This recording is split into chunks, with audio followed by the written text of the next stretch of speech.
Pode. Quer dizer, na verdade, a única diferença hoje em relação ao projeto que eu venho traçando de discussões é que eu tenho tido uma tendência muito maior por escolha de trabalhar muito mais na perspectiva teórico-crítica do que crítico-interpretativa. Mas, em função da própria proposta do simpósio, eu mantive um arcabouço teórico, que é o que me interessava continuar, mantive o autor, que é o autor da minha pesquisa, um dos autores da minha pesquisa, continuadamente, até eu e Cristina temos um volume publicado, organizado por nós, sobre esse autor, um livrozinho que tem 2 exemplares sobrando aí, que é do evento desse ano, no Rio de Janeiro. O meu artigo é sobre a fortuna crítica na pós-graduação brasileira, né, mestrado e doutorado, sobre esse autor, e que é um autor que ano que vem, se vivo fosse, completaria 100 anos de vida, que é Murilo Rubião. Né? Na verdade, eu não tinha pensado em vir ao evento de cara, eu estava em Leiria, na véspera de terminar a inscrição, quando recebi um e-mail de Délia, com insistência, e eu tinha acabado, por causa de orientação do doutorado mesmo, de olhar para um outro aluno meu, uns artigos sobre a relação do Fantástico, e nem tanto Rubião, Fantástico enquanto tema, ou gênero, ou discurso, ou modo, eu não vou entrar nesse meu tipo textual, vou entrar nesse mérito, mais especificamente sobre J. Veiga. E a autora que falava disso trata do Rubião, disse, olha, perfeito, eu vou encaixar, eu fiz uma releitura, discordava um pouco do recorte dela, mas via um outro caminho, e às pressas preparei uma proposta, e é disso que eu vou falar aqui, estratégias narrativas dos novos discursos fantásticos na contística do Rubião, como via de escape aos interditos dos duros anos da ditadura militar brasileira. E eu escolhi especificamente um conto, que é O Convidado, e que dá título a um livro, O Convidado, que é o único livro especificamente de 1974, que ele publicou nesse ano 2, o outro é uma coletânea de contos já publicados antes, que ele reconfigura, mas esse livro é um livro com todos os contos inéditos. O Rubião fazia muito de reconfigurar. E esse conto, muito particularmente, me permite dar atenção à discussão que a gente quer travar. Murilo Rubião nasceu em 1º de junho de 1916, em Carmo de Minas, estado de Minas Gerais, e veio a falecer em 16 de setembro de 1991, aos 75 anos de idade, em Belo Horizonte, capital desse mesmo estado. Em 2006, como eu disse, comemorar-se-á seu centenário de nascimento. Alguns de seus biógrafos registram que ele teria se iniciado na literatura escrevendo poemas, os quais chegaram a publicar, mas em sua bibliografia não se encontram, ordinariamente, registros dessa produção. Parte desses mesmos biógrafos relata que, em entrevistas, o escritor teria confidenciado seu intento de publicar um romance que até tivera título provisório, As Tentativas de João Eleutério, mas que não passou de alguns poucos capítulos terminados e uns outros já então estruturados, ficando a experiência inacabada. Mas isso não o fez abandonar o ofício de escritor. O mineiro se notabilizou na cena literária brasileira em meados da segunda metade do século XX, com a publicação, em 1974, de 2 volumes de contos. O Convidado, composto de 9 narrativas inéditas, eu não vou citar cada uma, e o Pirotécnico Zacarias, coleção de 7 contos republicados. A antologia teria se convertido em best-seller e Murilo Rubião, aos 58 anos, tornar-se-ia finalmente conhecido do grande público. Isso é uma citação. Ainda que, até hoje, não tenha conquistado o merecido reconhecimento da crítica. O escritor aproximou-se do cânone tão somente pela escrita de contos, que, publicados em vida, somaram 32, aos quais, depois de sua morte, viria a se juntar a Diáspora, cujo original fora perdido dentro de um táxi e jamais recuperado. O conto teria sido reescrito ao longo de 2 décadas, até que o autor o considerasse pronto para publicação, o que veio acontecer pouco antes de sua morte. Rubião era um perfeccionista obcecado, que rascunhava, rabiscava, rasurava e reescrevia, incansável e continuamente suas narrativas, somente as vindo publicar quando as considerasse prontas. De tal postura, resultaram reedições de um mesmo texto com revisões, das quais há algumas bastante radicais, como é o caso de A Estrela Vermelha, de 1953. Fazia parte do livro ao qual emprestava o próprio título, A Estrela Vermelha.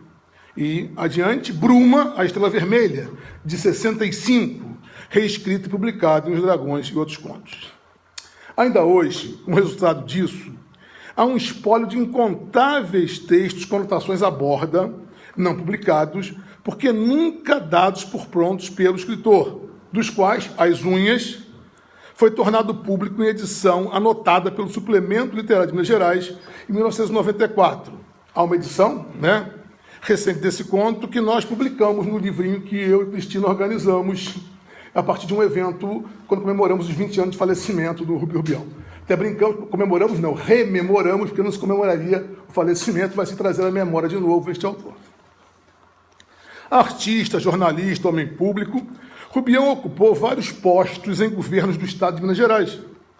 E sua atuação imiscuiu seus diferentes papéis. Em 1943, assumiu a direção da Rádio Inconfidência, organismo estatal, durante o governo intervencionista de Benedito Valadares Ribeiro, nomeado por Getúlio Vargas para o lugar vagado pela morte do Olegário Maciel.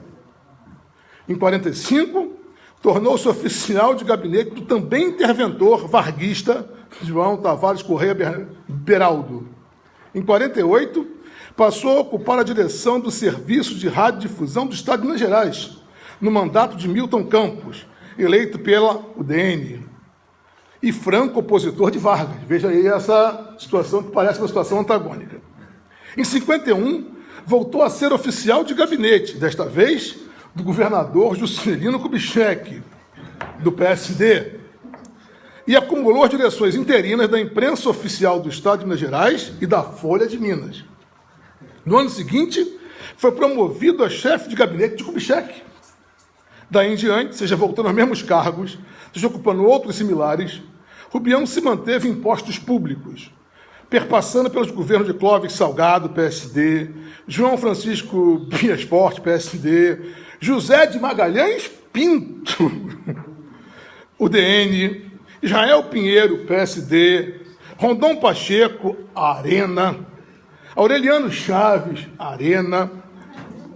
Veja que há uma diversidade de partidos com orientações políticas absolutamente antagônicas entre si.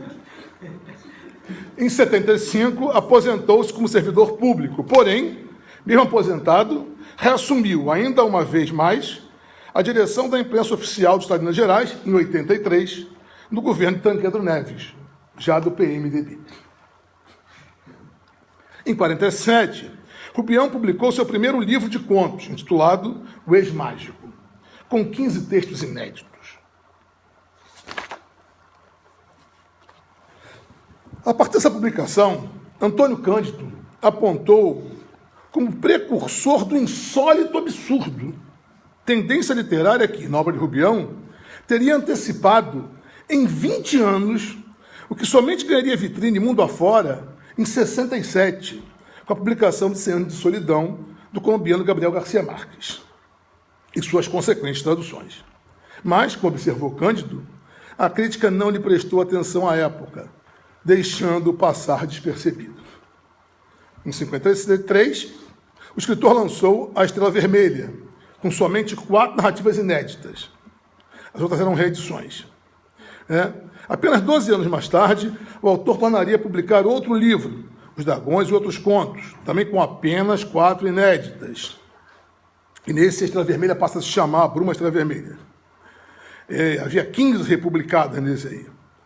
9 anos depois, seriam publicados O Convidado e o Pirotécnico Zacarias. O Convidado é o único de contos inéditos, o Pirotécnico também seria uma reescritura.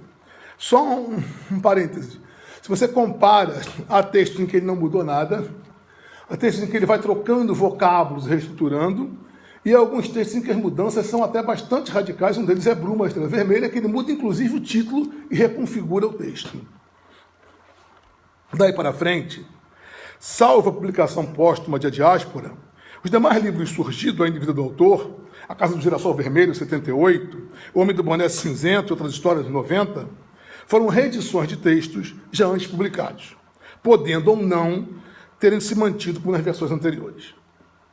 O inaugurador do insólito absurdo, tendo ou não se tornado conhecido do grande público em 74, e seu volume Proteco Zacarias ter se transformado em best-seller da época, ocupou o universo dos escritores menores.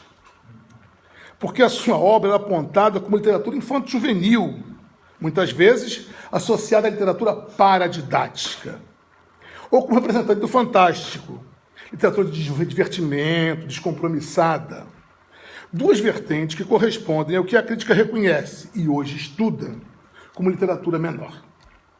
Mas o resgate da ficção fantástica nas últimas décadas, no Brasil e no mundo, tanto pela crítica acadêmica, tendo seu marco na publicação de 1970 de Introdução à Literatura Fantástica, de Todorov, quanto pela jornalística, impulsionada pelo mercado editorial, muito contaminado pelos sucessos de produções cinematográficas, trouxe a obra do quase centenário Rubião para o centro das investigações em torno dos novos discursos fantásticos.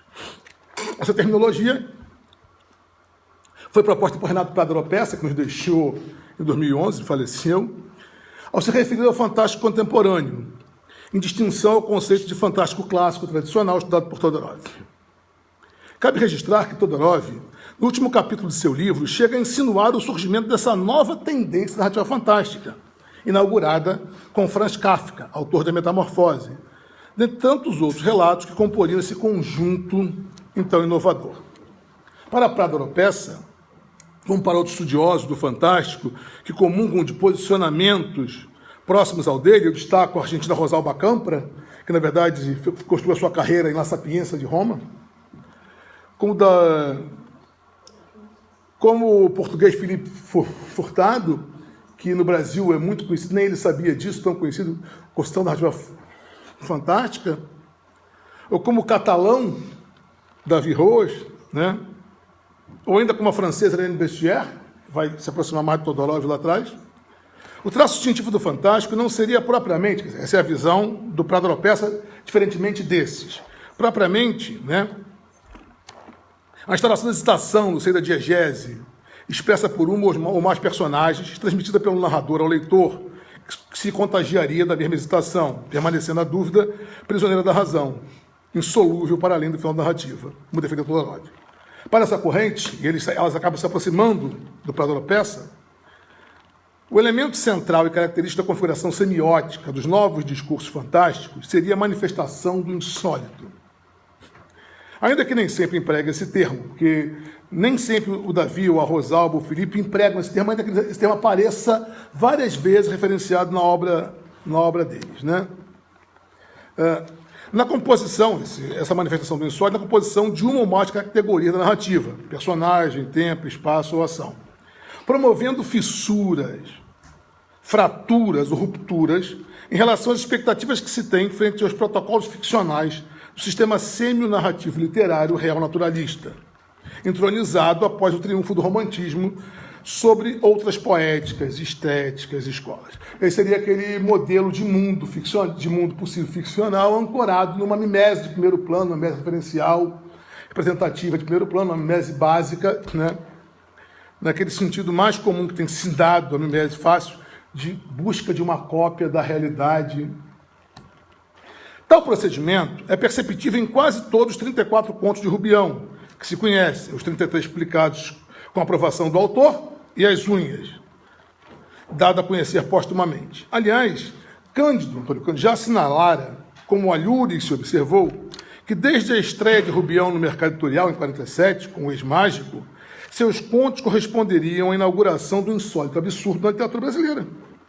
É consenso, todavia, que tanto no fantástico tradicional ou clássico, quanto no fantástico moderno contemporâneo, bem como nas suas vertentes ficcionais, que lhes são contíguas, o estranho, o sobrenatural, o real maravilhoso, o real animismo, a manifestação do insólito, o que não só ia acontecer, comparece como estratégia imprescindível à demarcação desses discursos, Trata-se de narrativas nas quais irrompe o inabitual, o inusual, o sobrenatural, o extraordinário ou estranho. Logo, o inesperado, imprevisível, surpreendente, decepcionante. Esse fenômeno discursivo causaria, portanto, estranheza, seja nos seres de papel, figuras da ficção, seja nos leitores, seja da realidade, ou ainda em ambos, provocando diferentes efeitos disso decorrentes, com que a narrativa subverteria a lógica racional aristotélica própria do sistema semi-narrativo literário real naturalista, ao qual esse outro sistema, que se pode chamar de insólito ou meta-empírico, como sugere Furtado, se contrapõe, formando um par cartesiano, em que os opostos se complementam pela negação de um frente ao outro.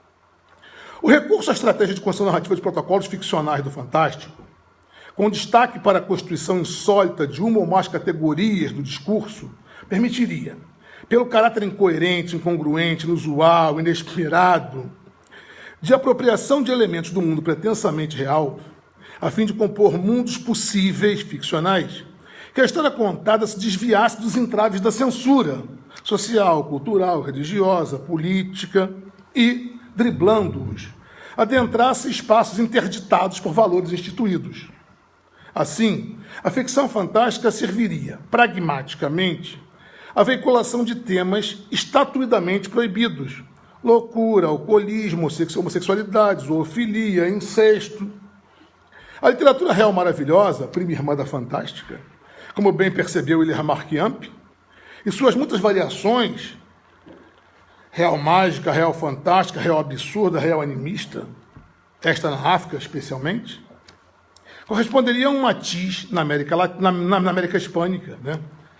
Poderia-se corrigir e referir-se à América Latina, de expressão literária contra-hegemônica, cujo elemento insólito adviria do mundo dos mirabilia, convivendo harmoniosamente com elementos que sequer sejam sólidos, buscados no mundo dos realia.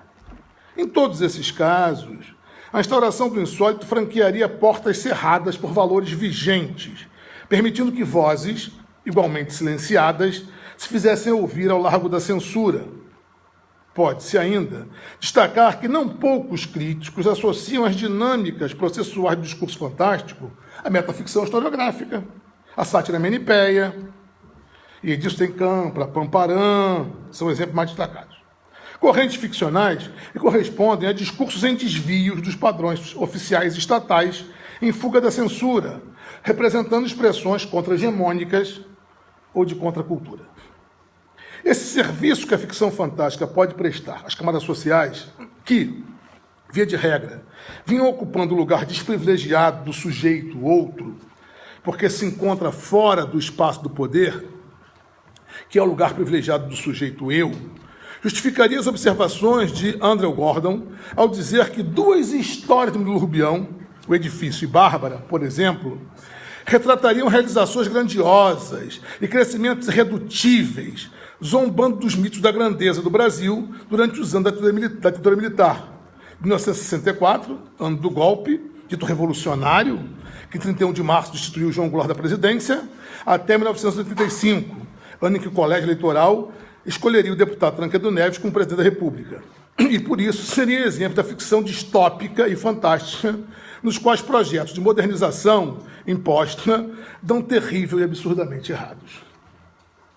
Ao propor uma leitura crítico-interpretativa de uma dessas duas narrativas de Rubião, Gordon chegou a afirmar que a falta de esforço na construção de um prédio com um número infinito de andares em um edifício, é um conto de Rubião, lembra os projetos de engenharia promovidos pelos militares, represa Itaipu, a ponte Rio-Niterói, a rodovia transamazônica, parodiando as ambições do regime militar. Esse conto foi originariamente publicado nos Dragões e Outros Ensaios, cuja primeira edição data de 1965, um ano após a instalação da ditadura militar no Brasil, tendo sido republicado no Pirotécnico de Zacarias, em 74, mesmo ano em que se lança O Convidado, volume de contos inéditos. Ano em que o general Emílio Garrastazu Médici passa o governo para o então também general Ernesto Geisel. O governo de Médici, de 69 a 74, foi considerado o período mais duro e repressivo do regime, anos de chumbo da ditadura, quando a repressão à luta armada se intensificou e a censura tornou-se mais severa, quando a repressão, mais severa, atingindo jornais, revistas, livros, peças de teatro, filmes, músicas e outras formas de expressão artísticas. Políticos, intelectuais e artistas em geral, músicos e escritores são investigados, presos, torturados, chegando a serem exilados ou a fugirem do país. O destacamento de operações e informações, o DOI, e o Centro de Operações de Defesa Interna, o CODES, atuaram como centro de investigação e repressão do governo militar, auxiliados pelo Serviço Nacional de Investigações, o SNI, e demais mecanismos das Forças Armadas. Esses foram os principais anos do milagre econômico, nos quais a economia cresceu muito rapidamente, tendo sido buscados empréstimos no exterior. O país avançou, e todos esses investimentos geraram milhões de empregos, com a realização de obras consideradas faraônicas, como a rodovia transamazônica e a ponte Rio-Niterói, por exemplo. Mas esse crescimento, sem um projeto que lhe desse lastros sólidos, viria a implicar um custo elevadíssimo, pois os empréstimos estrangeiros gerariam altíssima dívida externa e a conta ficaria para ser paga pelas gerações do futuro. Destarte, ainda que a economia houvesse crescido consideravelmente, a isso não correspondeu, todavia, a distribuição de renda entre as diferentes camadas do estrato social, o que, portanto, levou a que se ampliassem ainda mais as desigualdades sociais no país, aumentando a concentração do poder econômico em poucas e mesmas mãos. A promessa de o Brasil ser um país que vai para frente não se confirmaria, e a partir de 75, já sob a presidência do general Geisel, dar-se-ia início a um processo lento e gradual de abertura política, culminando no governo do general João de Oliveira Figueiredo, 79 a 85, com o estabelecimento do pluripartidarismo e a eleição, ainda indireta, do Colégio Eleitoral, composto por deputados federais e senador da República, do então deputado PMDBista Tancredo Neves, mineiro, cujo início da trajetória política tem proximidade com Getúlio Vargas e o percurso com Juscelino Kubitschek.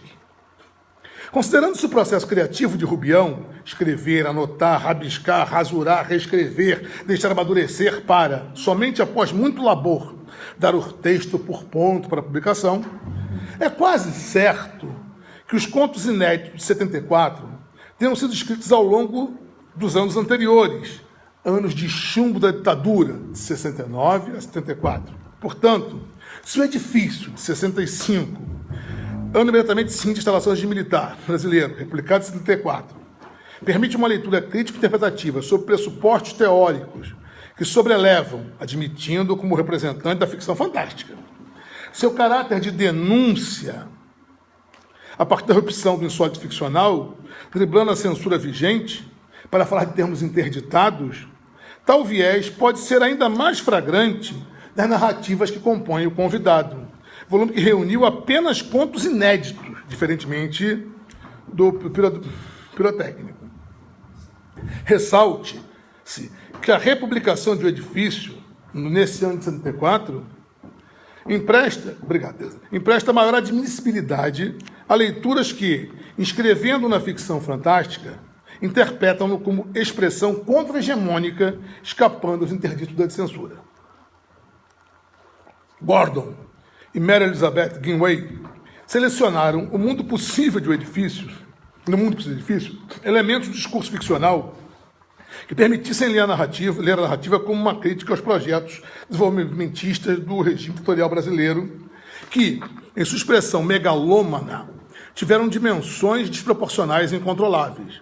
A construção do edifício, no Conde Rubião, não respeita qualquer projeto de engenharia possível, mas apenas sonhos de grandiosidade desmedida, uma vez que o empreendimento é projetado no tempo ao invés de no espaço.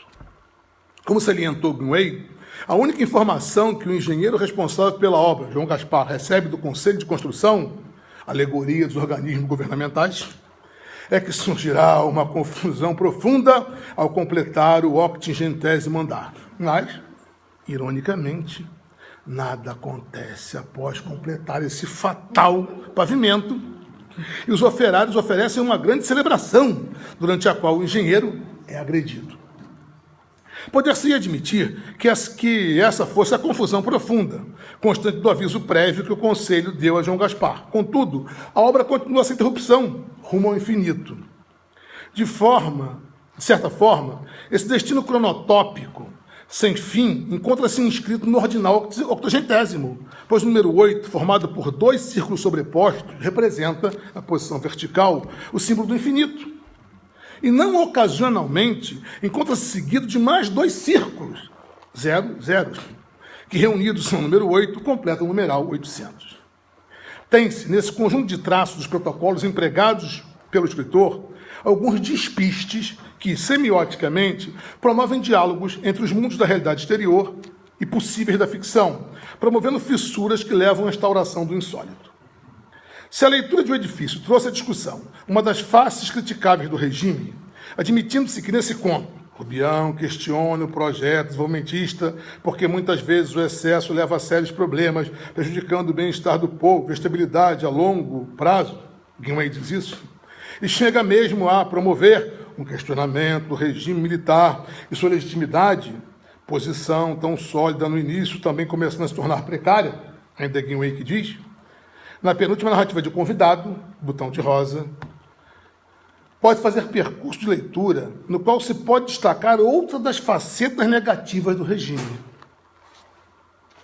Em Botão de Rosa, eu começo a minha leitura, infelizmente, também dissimulando semioses de um mundo pretensamente real, apropriado e ressignificado no mundo possível da ficção, Rubião tangencia perseguições, prisões, interrogatórios, condenações, assassinatos à sombra, porque não se pode dizer à luz da lei,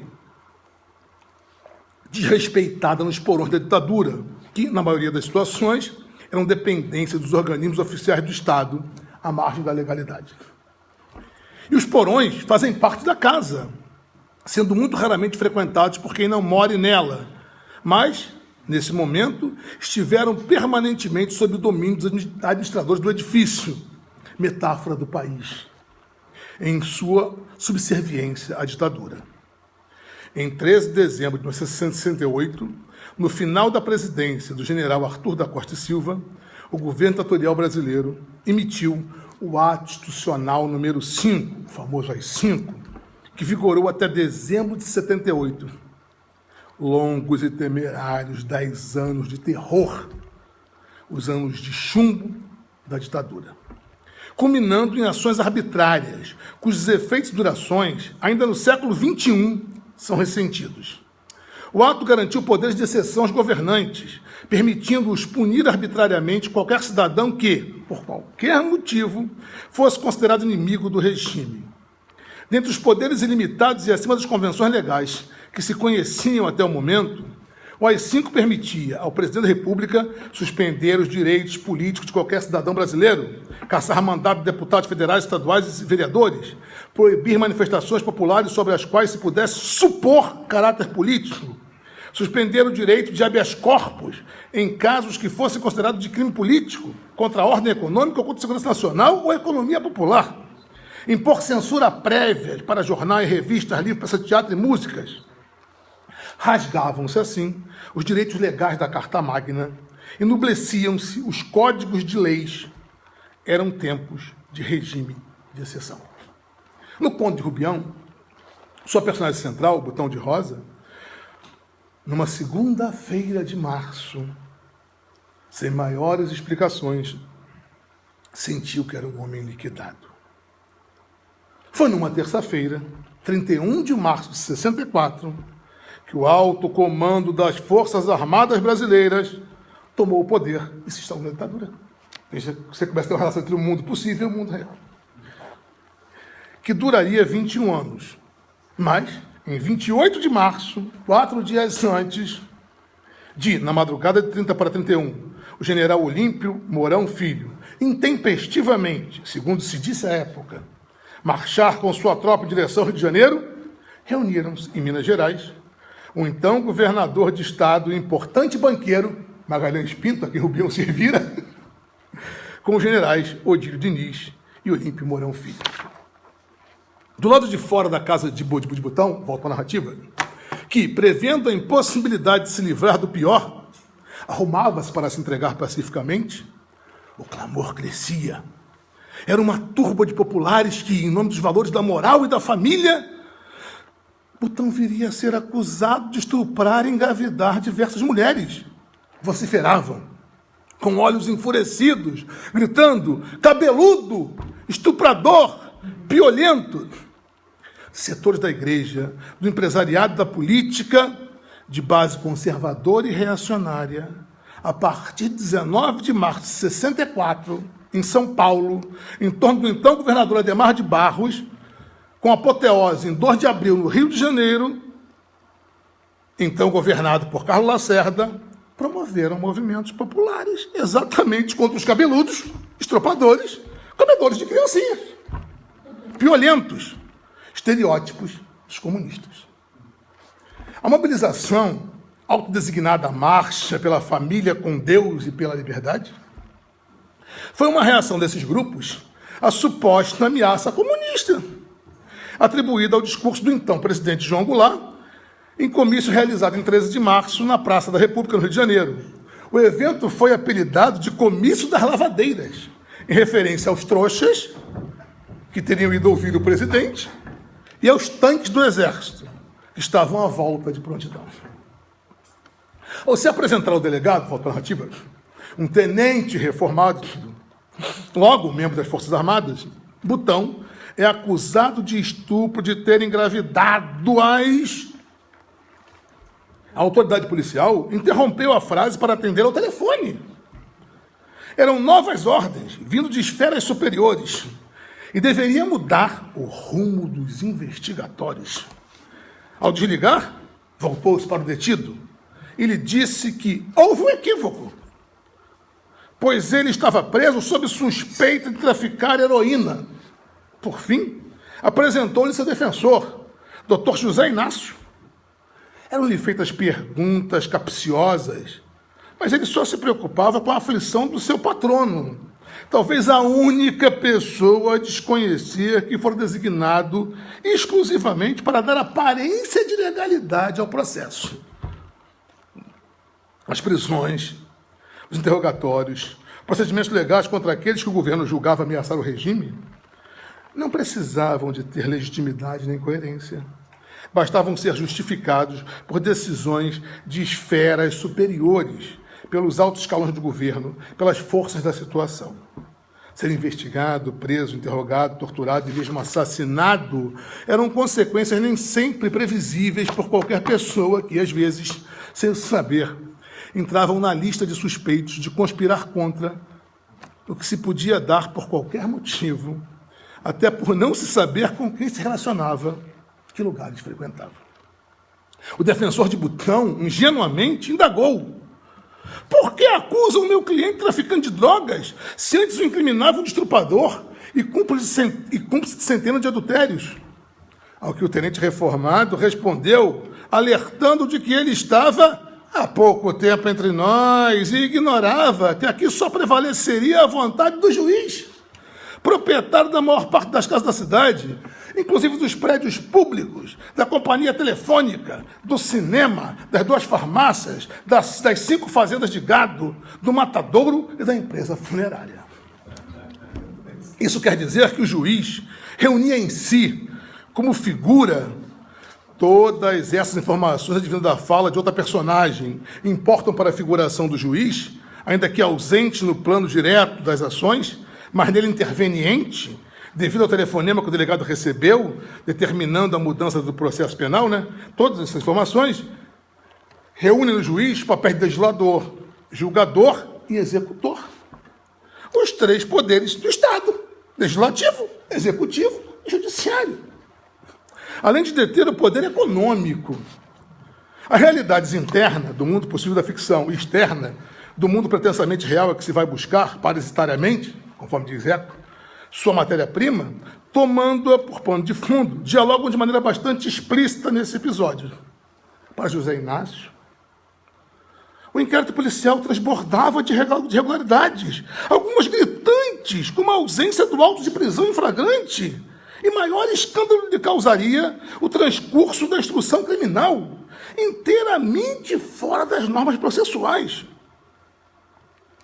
Como não convencesse o delegado das irregularidades, pois Butão seria levado ao tribunal do júri, cuja competência não enquadrava a lei que tratava de entorpecentes, o advogado pediu licença para consultar o Código de Processo Penal, mas, à medida que avançava na leitura, mais chocado ficava, pensando ter em suas mãos uma edição falsificada, ou então nada aprendera nos cursos da faculdade.